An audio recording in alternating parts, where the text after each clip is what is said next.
नमस्कार मित्रांनो, आजचा व्हिडिओ सुरू करण्यापूर्वी नीमकरोणी बाबांना साष्टांग प्रणाम. कारण आपण आज नीमकरोणी बाबांचा जीवन परिचय थोडक्यात पाहणार आहोत.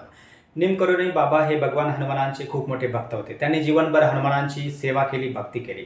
नीमकरोणी बाबांना भारतामध्ये वेगवेगळ्या ठिकाणी वेगवेगळ्या नावांनी ओळखले जायचे. जसे की भवानिया मोरबी नावाचं एक गुजरातमध्ये ठिकाण आहे.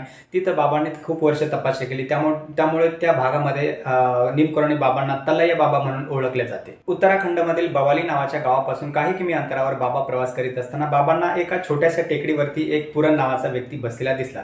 बाबांनी त्याला आवाज दिला की पुरण इकडे आहे. पुरण बाबाजवळ आला व पुरण बाबाकडे आश्चर्याने बघू लागला. कारण ते बाबा म्हणजे नीमकरोणी बाबा पुरणसाठी अनोळखी होते. त्याला असं वाटलं बाबा की बाबांनी माझं नाव कसं ओळखलं. बाबाने त्याच्या मनातला भाव ओळखला व बाबा त्याला म्हणाले की पुरण, मी तुला आज नाही, हाच जन्म नाही, मी तुला असंख्य जन्मापासून ओळखतो आहे. पुरणने बाबांना आपल्या घरी जाण्याची विनंती केली. पुरण बाबांना आपल्या घरी घेऊन गेला. बाबांना पाहुणचार केला नीमकरोणी बाबांना, पुरणच्या आईवडिलांनी वगैरे. तर नीमकरोणी बाबा पुरणला म्हणाले की बाबा माझ्यासोबत तू 4 लोक घेऊन ये. नीमकरोणी बाबा 4-5 व्यक्ती घेऊन एका डोंगराच्या पायथ्याशी गेले. त्या लोकांना नीमकरोणी बाबांनी तो डोंगराच्या पायथ्याशी खोदकाम करण्याची विनंती केली. तर ते नीमकरोणी बाबाच्या सांगण्यानुसार त्या लोकांनी डोंगराच्या पायथ्याशी खोदण्यास सुरुवात केली. तिथे एक गुफा सापडली व गुफेमध्ये अशा काही वस्तू सापडल्या की जिथं कोणी तपस्या केली आहे बऱ्याच वर्ष, असं तिथं अशा त्यांच्या वस्तू सापडल्या.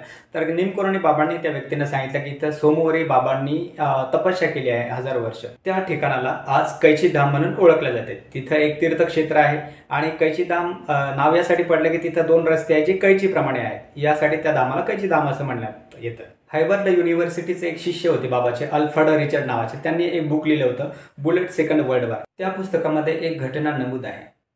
फतेहगडमध्ये बाबा एक दिवस एका सामान्य कुटुंबामध्ये मुक्कामी आले.